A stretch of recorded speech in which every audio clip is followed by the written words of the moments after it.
So for this composite, I didn't go in with a plan. I was searching through pixels and came across an image of a doorway and then came up with the idea to make it a doorway/portal to space. And then I thought, if I'm going to do something about space, why not throw Rick and Morty into it? So I found an image of them and then a monster following them, as well as other things from Rick and Morty, like portals and the space heads. So first I started off with just my doorway as the background, and then I added my space background just over the door itself. After that, I added my main subjects, which were Rick and Morty. Then I added my monster, and I decided on this robot octopus, and I had it coming out from the bottom, and then even grabbing onto Morty with one of its tentacles.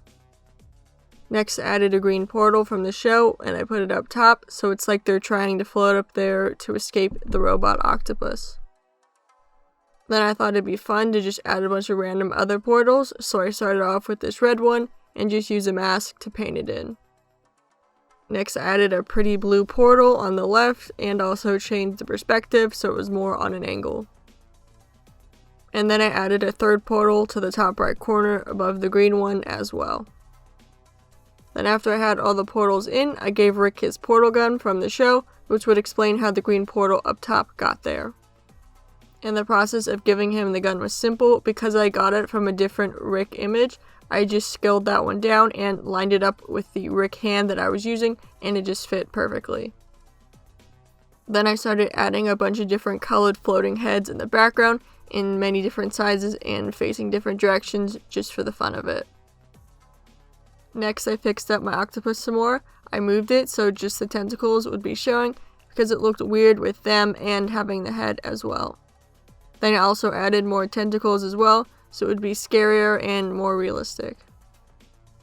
Then after I had everything in, I corrected everything so it would match the space background. And getting the tentacles right was the hardest out of everything because of the muted colors they started out with. It was challenging to get them to be a more saturated color. Next, I started adding some LUTs like I always do. Then I did some final touching up, like I fixed the mask on the red portal a bit. I also tried to add another portal to the background on the bottom left, but it just didn't look right. Also added some more giant heads, because you can never have too many floating space heads. After that, I ran my frequency separation action and cleaned up the actual doorway itself, like getting rid of some of these sticks on the ground and then the triangle on the left side of the door.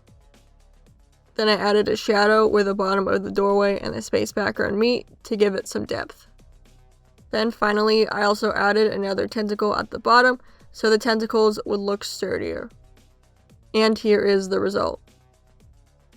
So I had fun with this image. I actually only just watched Rick and Morty last year because it was early quarantine and I was bored, but the visuals in the show are amazing, and for this composite I just kind of wanted to play around with elements of the show.